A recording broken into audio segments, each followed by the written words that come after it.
Por que um homem tão poderoso, tão frio, tão acostumado a perder, nunca conseguiu superar a morte de Gracie? Por que ela, dentre todos que passaram pela vida dele, se tornou o fantasma que o assombra até o fim? Para entender isso, não basta olhar para a superfície da história. É preciso mergulhar fundo na mente de Thomas Shelby, decifrar os traumas, entender o que Gracie realmente representava e, acima de tudo, compreender que o amor deles nunca foi apenas uma paixão. Foi uma ferida, uma revelação e uma sentença. Antes de Gracie, Thomas já era um sobrevivente, só que não se tratava de sobrevivência comum. Ele sobreviveu à lama da França, às trincheiras intermináveis, ao som dos gritos de soldados que jamais voltaram para casa. Sobreviveu não porque queria, mas porque o destino decidiu mantê-lo vivo.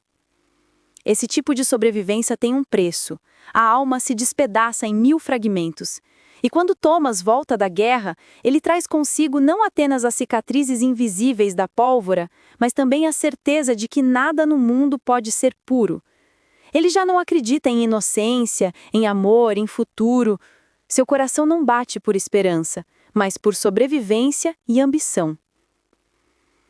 Quando conhecemos Thomas no início de Peaky Blinders, ele já é um homem que se reinventou como líder. O que o move não é a vida, mas o poder. Ele substituiu o calor humano pela estratégia, a empatia pela frieza, o amor pela necessidade de proteger o império da família Shelby. Mas esse vazio interno, essa couraça impenetrável, estava prestes a ser desafiado. Gracie entra na vida de Thomas como uma arma disfarçada. Uma mulher aparentemente comum, uma cantora em um bar, alguém que se aproxima de forma delicada, mas que carrega consigo uma missão oculta: infiltrar-se no coração do Império Shelby. Só que algo dá errado, porque em vez de apenas cumprir a missão, Gracie desperta em Thomas algo que ele acreditava morto. É como se por alguns segundos ele fosse capaz de sentir que o mundo ainda podia oferecer algo além da guerra e do crime. O olhar dela atravessa a armadura que ele construiu ao longo dos anos. O choque é tão grande que ele tenta resistir. Thomas sabe que não pode se permitir sentir. Para ele, sentimentos são fraquezas. Mas Gracie não é qualquer mulher. Ela é inteligente, misteriosa, capaz de acompanhar o raciocínio rápido dele e, ao mesmo tempo, transmitir um calor humano que o faz se lembrar do que ele perdeu no campo de batalha. Aos poucos, a presença dela não é apenas uma companhia. Ela se torna um espelho. Diante dela, Tommy enxerga não o gangster, mas o homem. E esse reflexo o assusta, porque significa que ainda existe algo vivo dentro dele. A ironia cruel é que esse amor nasce envenenado. Gracie não está ali por acaso. Ela é uma agente, infiltrada para vigiar justamente o homem que começa a amar. O romance entre os dois é, desde o início, uma linha tênue entre a verdade e a mentira. Quando a traição é revelada, o impacto é devastador. Não porque Thomas não soubesse que o mundo era feito de traições, afinal ele sempre viveu cercado delas. Mas porque Gracie não era apenas mais uma pessoa. Ela era a exceção. Era a primeira e única mulher que conseguiu atravessar sua barreira emocional. E justamente ela, a exceção, é quem destrói a confiança dele.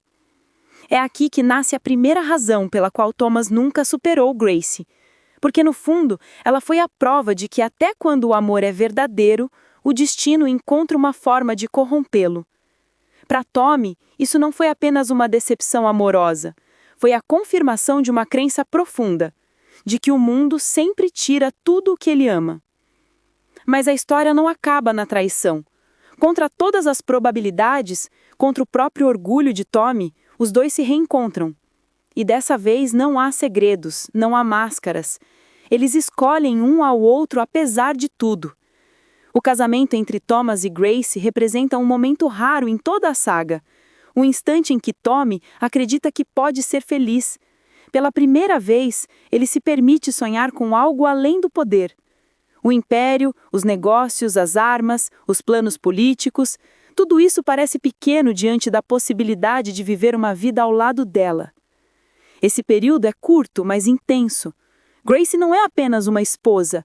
Ela é a ponte para um futuro que Thomas nunca ousou imaginar. Um filho, uma casa, um lar.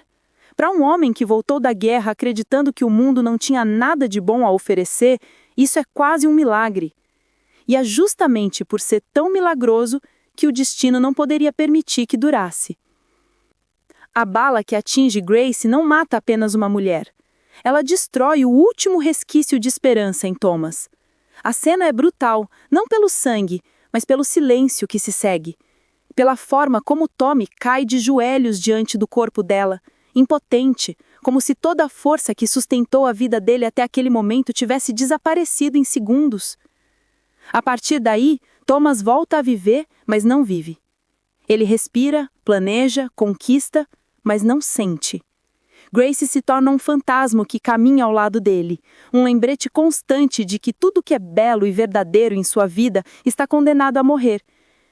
É aqui que encontramos a segunda razão pela qual Thomas nunca superou Grace, porque ela não morreu apenas fisicamente.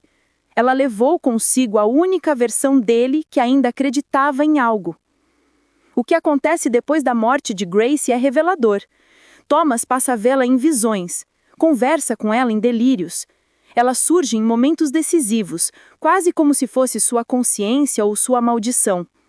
Muitos interpretam isso como loucura, mas na verdade é um mecanismo psicológico. A mente de Thomas cria essas imagens para manter viva a parte dele que Grace despertou.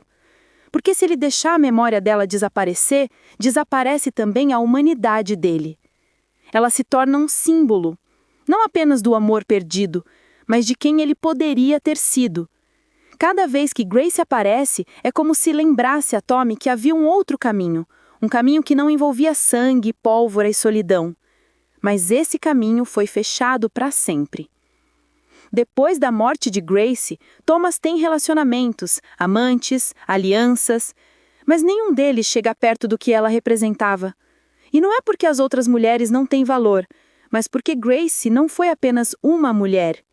Ela foi o milagre. E milagres, quando se perdem, não podem ser substituídos. Tommy poderia se casar 1000 vezes, ter mais filhos, conquistar reinos. Nada traria de volta aquela sensação de ter encontrado redenção nos olhos de alguém.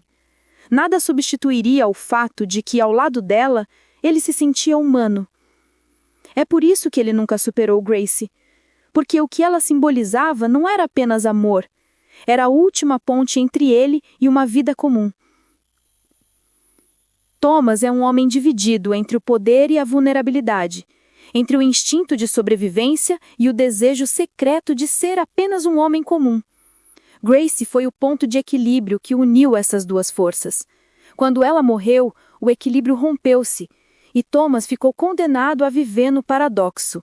Quanto mais poder conquista, mais vazio se torna. Quanto mais se aproxima do topo, mais sente a ausência dela.